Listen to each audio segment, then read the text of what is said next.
All right, we'll get started, everyone. Firstly, welcome and thanks for attending tonight's PlayHQ webinar on how to run and set up a tournament in PlayHQ.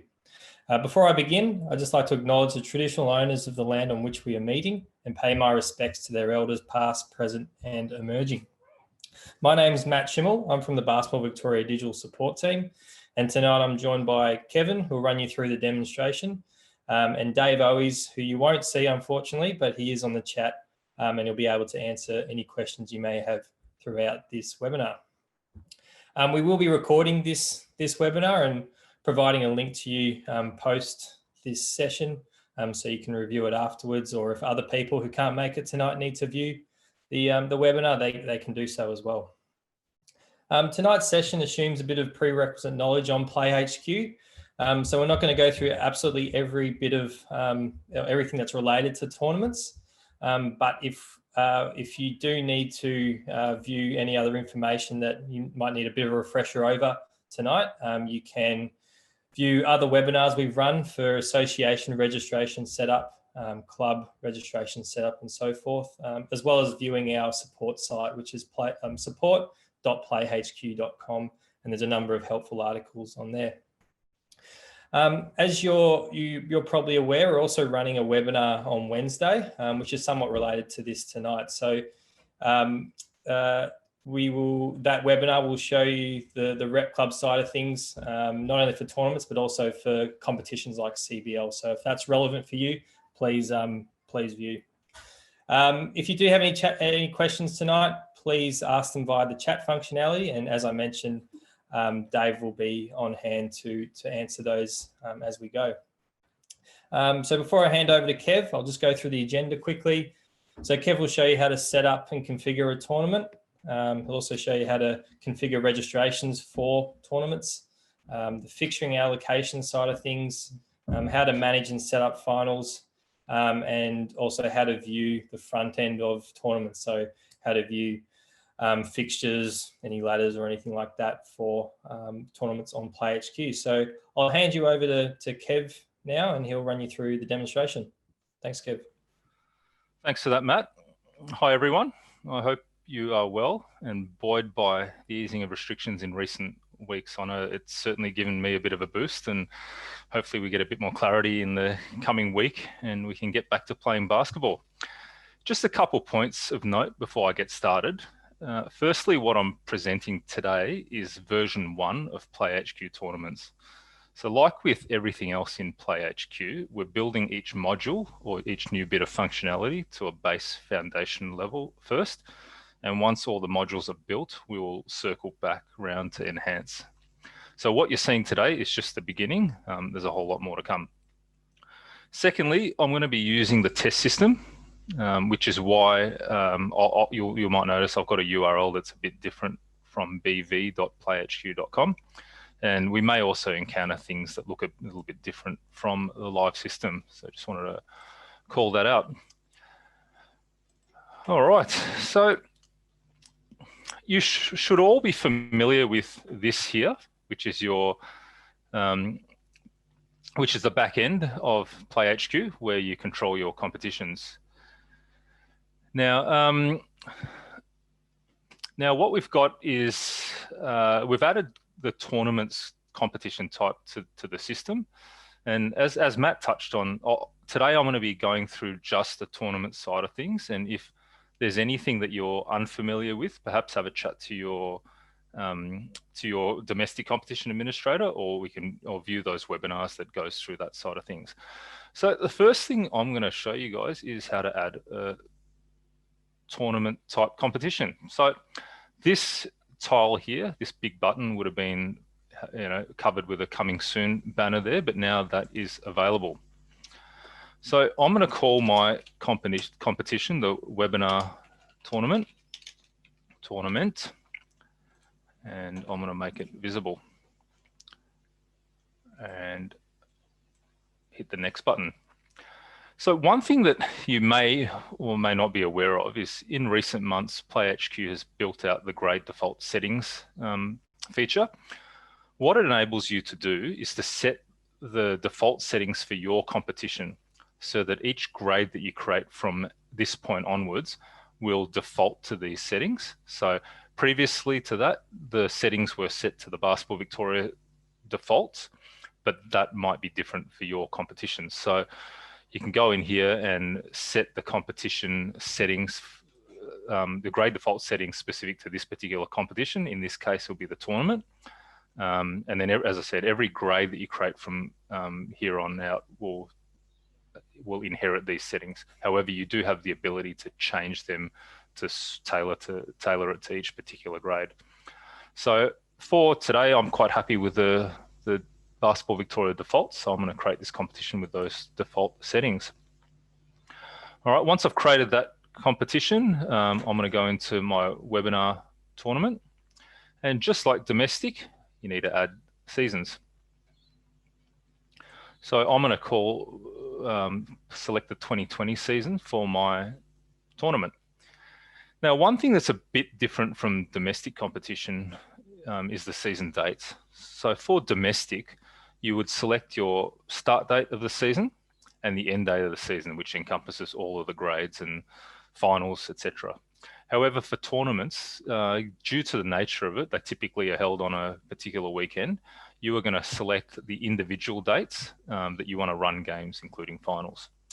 So for today's webinar competition 2020 season, I'm going to run with this weekend, which is the 21st and the 22nd of November.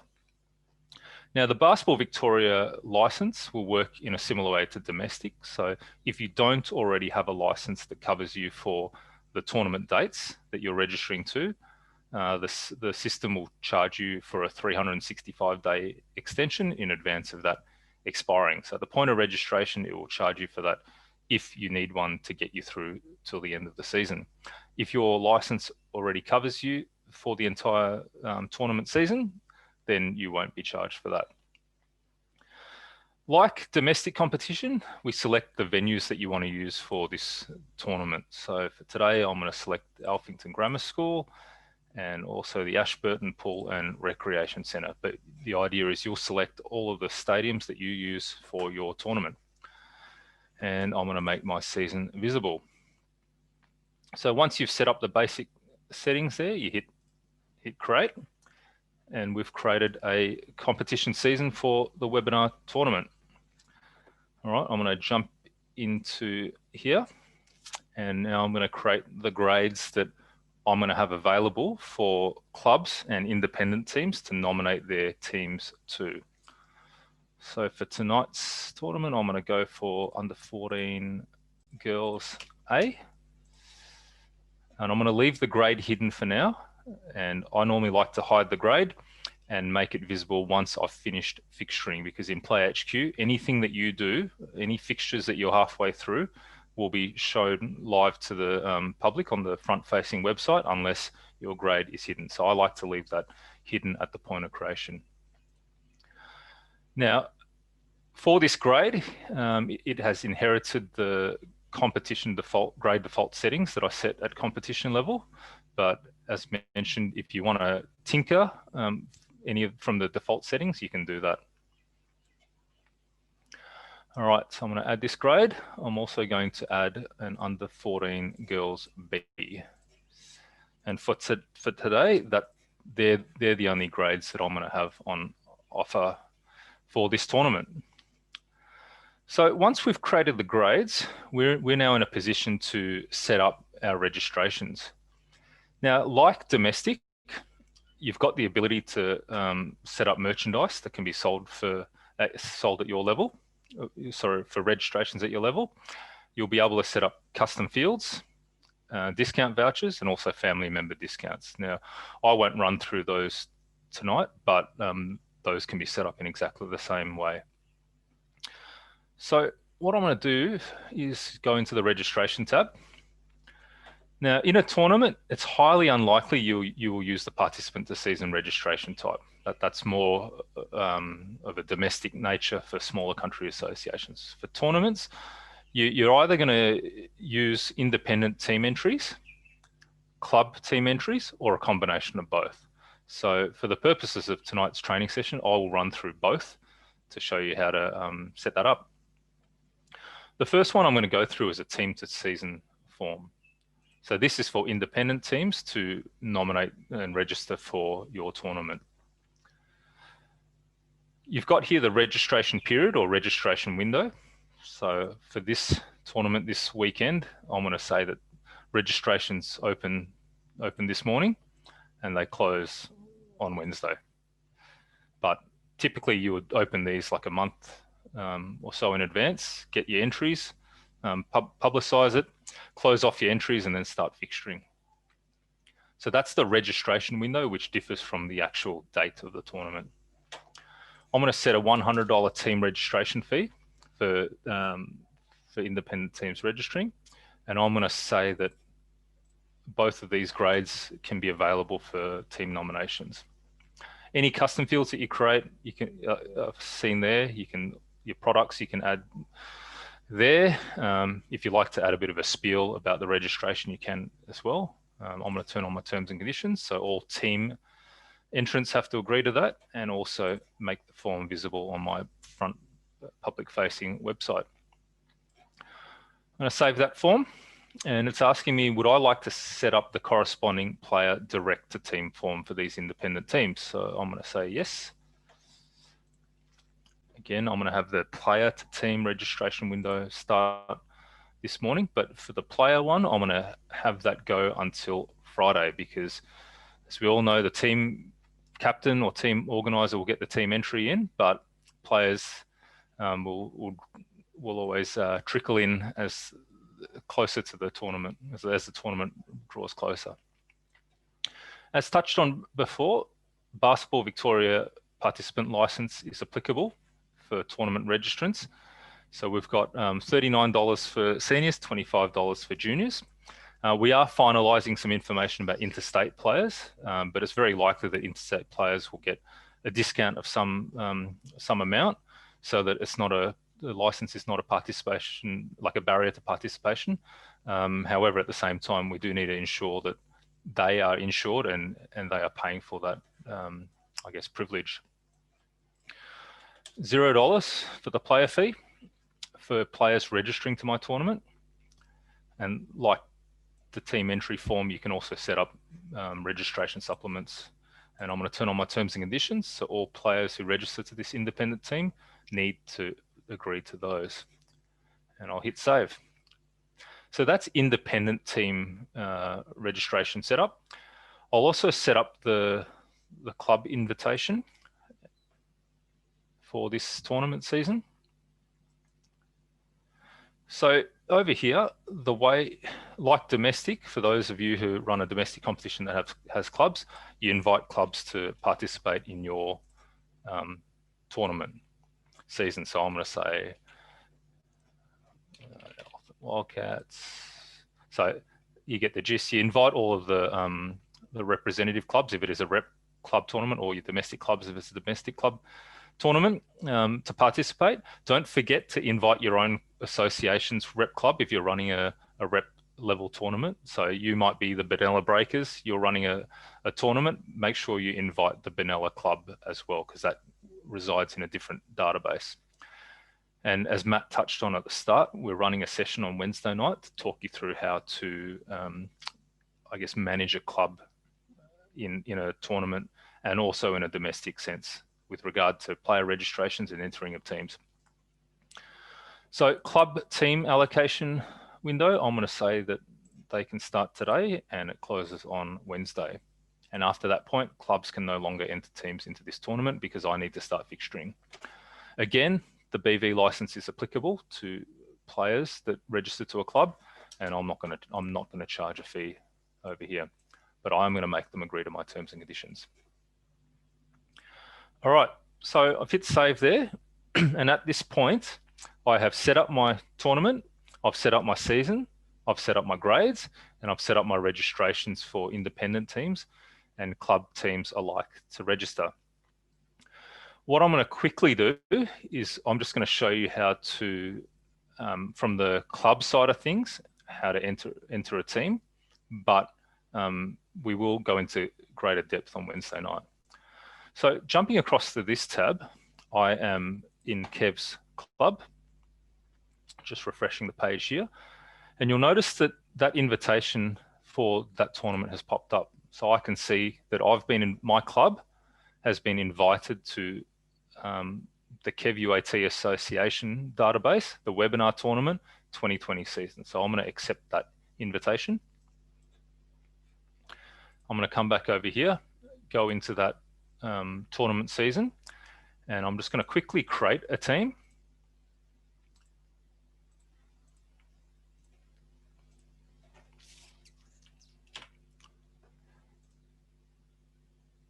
And once I've created the team, I'm going to add that team to B grade of under 14 girls. So that, very briefly is how a club enters a team to the tournament. And we'll go into greater detail on Wednesday night.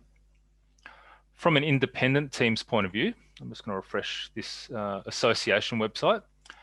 If I go to the register page, I can see that the tournament I've created and the independent team registration form I've created. I can also access the link to that independent team entry form from here, and I can publish that, email it, put it on my website, email it out, advertise on social media, etc. Or alternatively, they can go to your association website, go to the register tab, and if you've made your registration form visible, independent teams can register that way. So I'm going to quickly register a team, and just note that I am logged in with my PlayHQ account. Otherwise, if you're a new user to PlayHQ, you'll have to create an account. I'm going to create a new team. I'm going to call it the Bullets, and I'm going to nominate them into A grade as an independent team organizer. Go continue. I have to pay my team registration fee. I have to agree to terms and conditions. Put in my credit card number.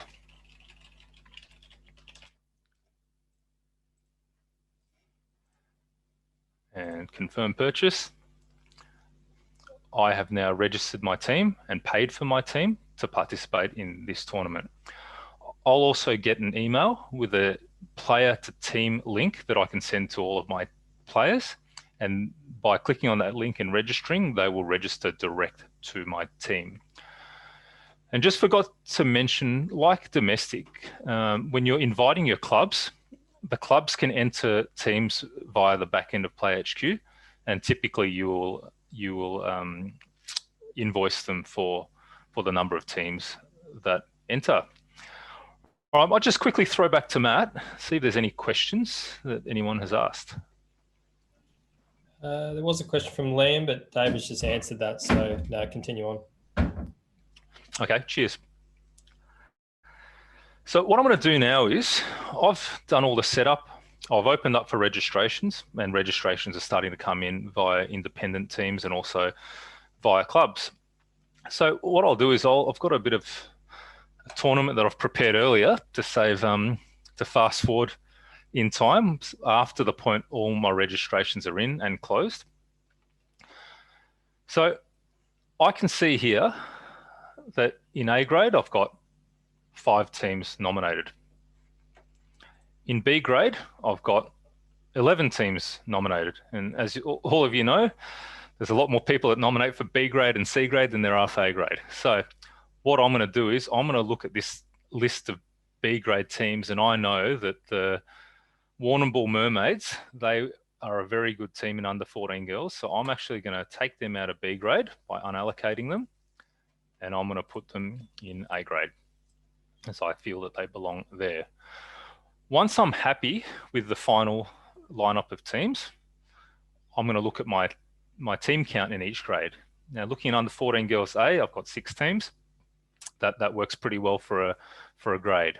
However, looking at B grade, I see that there's 10 teams. Now, it's probably too many for there's too many teams there for one grade. So what I'm going to do is I'm going to go into the grade settings here, and I'm going to activate pools for this grade.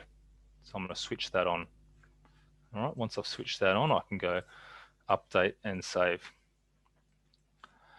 Once I've done that, I'm going to go back to grades, hit the little plus button here, and you'll notice that the pools button has popped up now that I've turned it on. I'm going to start assigning teams to pools. Now, you guys will all have different ways of doing that. Some people have seeds where you might try to, if you've got the 2 best teams, you try to keep them in separate pools so they've got a chance to meet in the grand final, etc. So for the purpose of this, I'm just going to pick the first 5 teams, put them in pool A, pick the next 5 teams and pop them in pool B. Once I'm happy with that, I'm going to hit update changes and then done. Okay, from here, I'm now in a position where I've got my teams and pools all set up. I'm ready to generate fixtures. So I might start with A grade because that's a bit more straightforward. Now this is a little bit different from domestic because we've already preset our dates of competition. But now in this grade, I've got 6 teams. So if I want everyone to play each other once, I'm going to play 5 rounds. We've got predefined finals formats here. And one thing that you might notice a bit below is we've got the ability now to create custom finals formats. So our predefined finals formats is quite extensive, and we've given a lot of thought to the ones that we require and all the possible combinations associations and tournaments might have. But if there's something that you want to do that isn't predefined, you can always create your own custom format. Now, just one thing of note with the custom format is you choose the number of rounds, but then that's it. And you need to individually create each game. Down the track, we will have the ability to create your own, custom finals format templates and save them. But for now, it's a case of creating your custom format number of rounds, adding each game manually, and also progressing each team to the next round manually. But I dare say that for most cases, you guys will be going with a preset finals format. So for this one, I've got 6 teams. I'm going to say top 4 teams make the finals, and I'm just going to go with a straight knockout. Semi-finals into a grand final. Click the orange button at the top, and it'll take me to the next page. Now, this is where it differs a lot from domestic. Domestic typically is played once a week on the same day of the week. However, for a tournament, we've preset and defined the 2 dates, or however many dates we're running for the tournament. And you can choose which date you want which round to be played for this grade. There also is the ability to change games between days. So if you find that you run out of time on, say if you get to round 3 or 4 and your Saturday's full, you can then do a bit of a split where half the games are played on Saturday and half the games are played on Sunday. So for this one, I'm just going to go all round robin games are played on the Saturday, and then all the finals games are played on the Sunday. Review the fixture, just double check that everything's good, and I'm happy. I go generate fixture. For B grade, where we've got 2 pools, we go same thing, generate fixture. Now for this one, I've got 5 teams in each grade, and I know that if I want everyone to play each other once, I need 5 games in each pool. But you can go less or more depending on how your tournament works. One little tip actually that I picked up from the Traralgon tournament is if you've got 7 teams in a pool and you've only got enough court space for 5 rounds, what you can do is if you want everyone to have the same number of buys, you generate 5 rounds of games, and obviously 2 teams are not going to have a bye. But what you can do is you can find the game where those 2 teams are playing each other, delete that game, and then everyone's got 4 games and 1 bye. All right, now with this one, because we've got 2 pools, we now have pool finals which involve crossover games. So the way we've designed these templates is so that everyone will typically cross over from the highest seed in one pool to the lowest final seed in the other pool, and then you work your way to the middle as you expect. So the higher you finish on the ladder, you're going to face someone that's lower on the ladder in the other pool. And we've got this set up to as many as 8 pools, I believe, but most of you guys will run with either 1 or no pools, 2 pools, or probably 4 pools. And we've got a whole variety of finals fixture templates that are set up, and the system will present to you the ones that are applicable to the number of teams in your grades and pools. So for this one, I'm just going to go for, again, 4 teams, so the top 2 from each pool, and they play crossovers. So Pool A, first seed will play Pool B, second seed, and vice versa on the other side.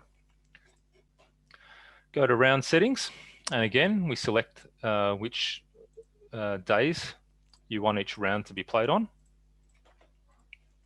So again, I'm going to go round robin on Saturday and finals on Sunday. We review the fixture. Happy with that, generate the fixture.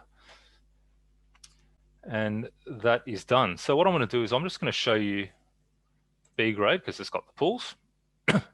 A grade has a domestic look to it where there's only a straight through grade.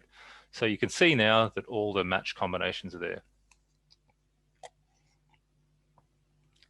Now, the first thing I'm going to show you is how to edit a game. So as I said, you might have got to, I don't know, maybe even round 5, and you can only fit in half the games because you run out of court space. What you can do, you can go to edit game details, change the date of the game over here, and if need be, for whatever other reason in another scenario, you can also change the teams involved in the games. So that's just from editing games. However, in terms of allocating, you can also allocate games to courts that way and times, but I prefer to do it via this method here, which I'm about to show you in allocations. Now, unlike domestic where you've got game slots, there's no game slots for tournaments because it's due to the nature of what we're doing, they don't exist. So it's a case of allocating every single game one by one. Most of you guys would have probably gone for a Excel spreadsheet model where you take into account requests and stuff like that, and you would have worked out on this big Excel spreadsheet who needs to play where, and most of the time you're doing that, and then it's just a case of manually data entering that into the system. So I'm just going to show you a couple slots, but I'm not going to allocate all these games because you guys will get the gist. So you grab the game. Normally you start with round 1, start them at 9 AM. I might have under 14 girls A all at the same stadium so that they don't have to travel between rounds. And then I'll go for, I can also filter by grade, and I'll go Pool A can play here for B grade, and Pool B, and so on. And you do that until you're all allocated. Same thing with finals. You allocate finals in exactly the same way. Even though the teams at this stage are not yet known, you can still allocate the game. And once you progress teams through the finals, they'll populate in those ladder positions. So once I've allocated all of my games, obviously I haven't done them all here, but I've done a few to show you how that's done. You hit done. And we're now ready to show our fixtures to the general public. So I'm going to click here, make my grades visible. Now I jump over to the front-facing website and refresh my browser. If I click into Kev's tournament, which is the one we've been working on, and if we go into under 14 girls A, you can see this is what the general public will see. There's round 1, court, time, matches. Round 2, haven't allocated those games yet, which is why they're coming up with TBC. Scrolling down, and then you've got your semi-finals. So this being a straight through, it just says ladder position 1 versus 4, 2 versus 3, and then the grand finalists are there. If I go back to Pool B, it'll have a different look to it because there are 2 pools. So we've got, this is a combined all pools format, but you can also filter by Pool A or Pool B. And again, it'll show the rounds, the courts, whoever's got the buys. And then in finals, it'll show the crossover games. So ladder position 1 from Pool A will play ladder position 2 from Pool B. and then the grand final. You can also view from a club view, which I won't show you now because all these teams are predefined, were independent. But if you click on a team or access these fixtures via a club's portal in PlayHQ, you'll be able to see a tailored fixture for just that club team. All right. The last thing I want to show you guys in here is at the end of the round robin phase. So I might show you for pool B, for B grade. So like domestic, what you need to do is once you've got to the end of the round robin phase, we pause for a second here and we give you the chance to just review your ladders, make any adjustments if you need. So if you guys, for whatever reason, need to make any ladder adjustments, you can do that. And then once all the games and results are in, you can hit the assign finals team button and that will flow teams through to finals if you've got preset finals formats. Obviously, if you've got custom finals formats, you'll need to manually create those games, select which teams are playing, and they won't flow through. But if you've got a preset finals format, the moment you hit that button after all the results are in, they'll populate for the ladder position 1, 2, pool A, pool B, etc. And then from there, once games results are in, teams will flow through to the next round of finals. All right, Matt, that's most of what I wanted to show you guys today. Matt, were there any questions that have come through? No, just a couple, but Dave has jumped on chat and answered those. So, no, all good, mate. Okay, beautiful. Next thing I want to show you guys is the support site. So support.playhq.com has a whole bunch of information that's will be very helpful if you're stuck with anything. And the other thing too is it gives you the ability to submit a support request if you need any assistance with something. If something's not quite working the way you think, start a conversation, submit a support request. It'll come through to Dave, Matt, and myself initially for us to have a look at, and if need be, it gives us the ability to I guess escalate that up the chain to PlayHQ. So yeah, look, that's pretty much all I wanted to cover today. Short and sweet, but yeah, I know that as we're returning to basketball, I know a lot of associations are looking at running a tournament to get us through until the end of the year, because it might not be worthwhile resuming your domestic competition. Each association has their own requirements, but if you are going to run a tournament, feel free to check in with us to go over this stuff and just check through your settings if you like. But do make sure that you keep up to date with the latest COVID restrictions. And as I touched on, we are waiting on a bit more clarity from the government about predominantly about spaces and how many players and participants can occupy one space. And we're trying to work out whether a space is one court or one stadium. So if you've got a 4-court stadium, that you might only be able to run one game at a time. So that's stuff that we're still waiting on the government. But yeah, hopefully that gets resolved shortly. Other than that, that concludes our presentation. So thanks for attending. We are recording this, so that will get sent out probably shortly after the session once that has been compiled by Zoom. But any questions or assistance required, please don't hesitate to get in contact with us via the support portal. Don't forget Wednesday's session if you need to have a club view on how to manage and accept invitations and manage registrations and enter teams to tournaments or other competitions. But yeah, other than that, thanks again for attending. Stay safe and enjoy the rest of your evening.